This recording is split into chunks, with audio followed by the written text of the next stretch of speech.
हरे कृष्णा राधे राधे भक्तों, आप सभी का स्वागत है आपके अपने चैनल पर संदीप भक्ति ज्ञान गंगा में। भक्तों, आज के इस वीडियो में खरमास में जुड़ी पूरी जानकारी आपको हम देने वाले हैं।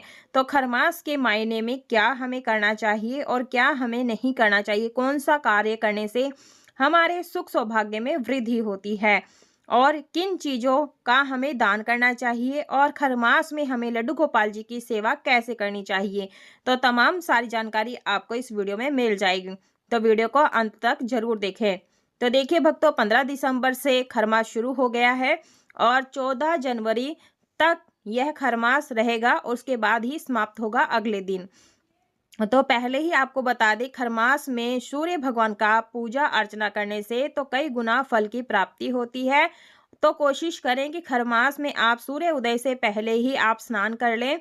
स्नान करने के बाद हमें एक लोटे में जो तांबे का लोटा लेना है, उसमें जल गंगा जल भरें। उसके बाद आप शुद्ध जल भर लें और थोड़ा सा रोली, गुड़, अक्षत, ये गेहूं मिला करके आप सूर्य भगवान को जो है जल दीजिएगा। सूर्य भगवान को जल देने के बाद में आप उसके बाद जैसे हम लड्डू गोपाल जी की रोजाना सेवा करते हैं, उसी प्रकार से हमें खरमास में भी लड्डू गोपाल जी की सेवा करनी है।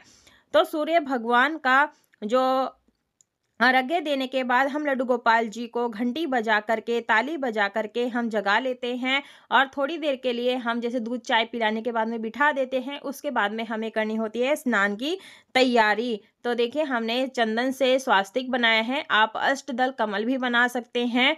और देखिए, हमने लड्डू गोपाल जी को पोशाक जो पहनाई है वूलन की, वो हम यहाँ पर निकाल देंगे। तो देखिए, सूर्य भगवान को एक बार अपने जो है रथ पर सृष्टि की परिक्रमा लगा रहे थे, तब उनके घोड़े थक गए थे।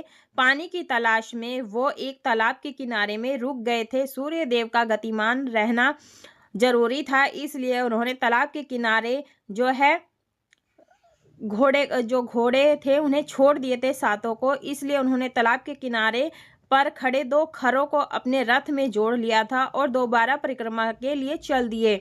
इसी तरह से 1 महीने का चक्र भी पूरा हुआ और घोड़े भी खरमास जो आराम कर लिया। उसके बाद सूर्य देव ने अपने रथ के साथ घोड़ों को जोड़ लिया और पूरे साल ऐसे ही चलता रहा। इसलिए इस महीने को खरमास कहा जाता है और इसलिए सूर्य को जो गति होती है खरमास में धीमी हो जाती है। और जब सूर्य धनु राशि और मीन राशि में जाते हैं, तब जो है जो गति है वो धीरी हो जाती है। और जब सूर्य धनु राशि से निकलकर मकर राशि में आएंगे तो खरमास समाप्त हो जाएगा, तो शुभ कार्य शुरू हो जाएंगे। तो खरमास में श्री हरिविष्णु जी की, सूर्य देव की पूजन जरूर से करें। तो देखिए, स्नान कराने के बाद में हम यहाँ लड्डू गोपाल जी को इत्र की सेवा देंगे। आप यहाँ पर गुलाब का इत्र, केसर का इत्र लगा सकते हैं। ये जो केसर का इत्र होता है बहुत ही गर्म होता है, इससे भगवान को जो है भीनी भीनी खुशबू भी आती रहेगी। तो इसी तरह से हमें पूजन करना होता है। और अगर आप सच्चे मन से और अच्छे मन से पूजन करते हैं तो आपका जो पूजा है वो सिद्ध हो जाती है और कोई भी मनोकामना हो वो पूर्ण हो जाती है। तो देखिए, लड्डू गोपाल जी को जगाने के बाद में जैसे मैंने आपको बताया, स्नान आदि कराएंगे, उसके बाद पोशाक पहनाएंगे। तो देखिए, वूलन की पोशाक डायरेक्ट आप ना पहनाएं, इस बात का ध्यान रखिएगा, क्योंकि जो वूलन होती है ना वो थोड़ी सी चुभती है, इस बात का ध्यान रखिएगा। तो हमने यहाँ पर जो है लड्डू गोपाल जी को बातों ही बातों में श्रृंगार कर दिया है, बहुत ही सुंदर लग रहे हैं। और जब अपने लड्डू गोपाल जी को स्नान कराए, गुनगुने जल से स्नान कराना है, क्योंकि सर्दियां शुरू हो गई हैं और ठंड भी धीरे धीरे बढ़ रही है। तो आप हल्के गुनगुने जल से ही स्नान कराएं। और जैसे कि ज़्यादा ज्वेलरी ऐसा मत पहनाएं कि जो ठंडी हो। तो मैं यहाँ पर सिर्फ मोतियों की एक ही माला पहना रही हूँ। तो आप जैसा भी श्रृंगार करना चाहें आप अपने हिसाब से करवा सकते हैं। तो देखिए भक्तों, लड्डू गोपाल जी को सुंदर सा श्रृंगार कर दिया है हमने। खरमास में कोई भी शुभ या मांगलिक कार्य नहीं की जाती है, तो ये जो चीज का आप ध्यान रखें। तो मंगल कार्य वो होते हैं जो हमें शुभ मुहूर्त देखना होता है, जैसे विवाह, जनेऊ संस्कार, मुंडन संस्कार, भूमि खरीदना, वाहन खरीदना, घर का निर्माण भी नहीं किया जाता है और गृह प्रवेश का आयोजन भी नहीं करना चाहिए। तो यह कार्य आपको खरमास में नहीं करना है। तो देखिए भक्तों, स्नान कराने के बाद में हमने जैसे लड्डू गोपाल जी को विराजमान कर दिया है, धूप दीप प्रज्वलित किया है और पुष्प सभी को हम यहाँ पर समर्पित कर देंगे। तो अभी सर्दी का मौसम है, तो इस समय आप गुलाब या केसर जैसे मैंने बताया इत्र की लगाना है, गर्माहट मिलती है। और आप चाहें तो यहाँ पर थोड़ी सी एक कुंडे में आग जला करके भी पास में रख सकते हैं ताकि इन्हें गर्माहट मिलती रहे। तो जैसे आप रोजाना पूजा करते हैं उसी प्रकार से आपको पूजा करनी है। और कहते हैं इस पूरे महीने में अगर कोई भी धार्मिक ग्रंथ पढ़ने के नियम लेते हैं, ऐसा करना बहुत अच्छा होता है।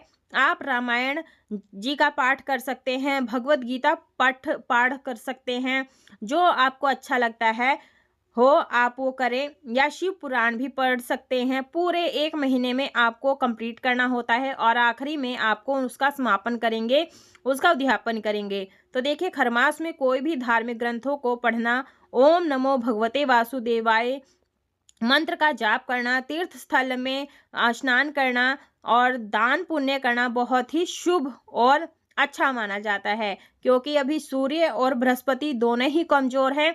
इस समय में तो सूर्य और गुरु से जुड़े हुए चीजों का दान करें, जैसे जैसे घी, चने की दाल, गुड़, हल्दी, तो यह चीजें आप दान करें। इसके अलावा आप गर्म वस्त्र भी दान कर सकते हैं।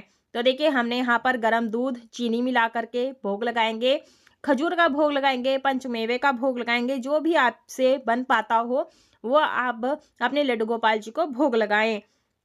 और देखिए, बृहस्पति ग्रह दोनों ही मजबूत होंगे तो हम लोग सभी जानते हैं, जब ग्रह मजबूत होता है तो हमारा दाम्पत्य जीवन सुखमय होता है, घर में सुख समृद्धि बनी रहती है, शांति रहती है।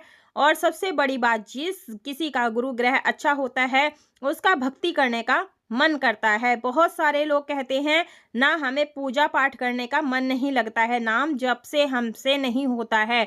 इसका मतलब आपका गुरु ग्रह कमजोर है और आपको गुरु ग्रह मजबूत करना है। तो आप गुरु ग्रह से जुड़े उपाय करें। आपको हर गुरुवार के दिन केले के पेड़ में हल्दी मिला हुआ जल से पूजन करना चाहिए और पीले चीजों का ज्यादा से ज्यादा प्रयोग करना चाहिए। पीले चीजों का हमें दान करना चाहिए। और बृहस्पतिवार के दिन आप पीले रंग का वस्त्र पहने, तो इस प्रकार से आप कर सकते हैं। तो देखिए, हमने अपने लड्डू गोपाल जी को भोग लगा दिया है। ये पूजन आप अपने मंदिर में भी कर सकते हैं, अलग से चौकी लगा करके भी कर सकते हैं। तो देखिए, हमने यहाँ पर जो है, आप चाहें तो अखंड दीपक भी जला सकते हैं, घी या तेल उसमें बढ़ाते रहें। इससे जो है हमारे लड्डू गोपाल जी को गर्माहट मिलेगी।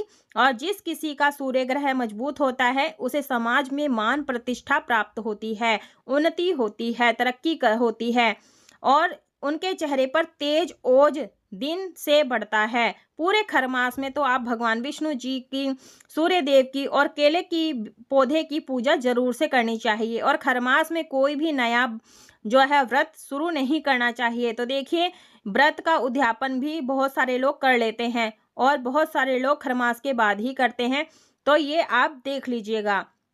और आपको ध्यान भी यही रखना है, तो नया घर, नई जमीन और गृह प्रवेश नहीं करना है। तो देखिए, पूजा हो जाने के बाद में दक्षिणा जरूर से निकालें और ये पूरी दक्षिणा एक महीने तक रोज कुछ ना कुछ चढ़ाते रहें और आखिरी में इसी दक्षिणा का आप कुछ सामान लेकर के दान कर सकते हैं। तो देखिए भक्तों, खरमास शुरू होने से पहले आप कुछ सामान वहां पर अपना रख दें, यदि आप घर परिवर्तन कर रहे हैं। नहीं तो खरमास समाप्त हो जाने के बाद में कर सकते हैं। तो देखिए, मेरे लड्डू गोपाल जी को हमने यहाँ पर भोग आरती कर दी है। तुलसी पत्र का भोग जरूर से लगाएं, क्योंकि तुलसी पत्र के बिना लड्डू गोपाल भोग स्वीकार नहीं करते हैं। इस तरह से हमें लड्डू गोपाल जी के खरमास में पूजा करनी है। वीडियो पसंद है, वीडियो को लाइक शेयर सब्सक्राइब जरूर करें।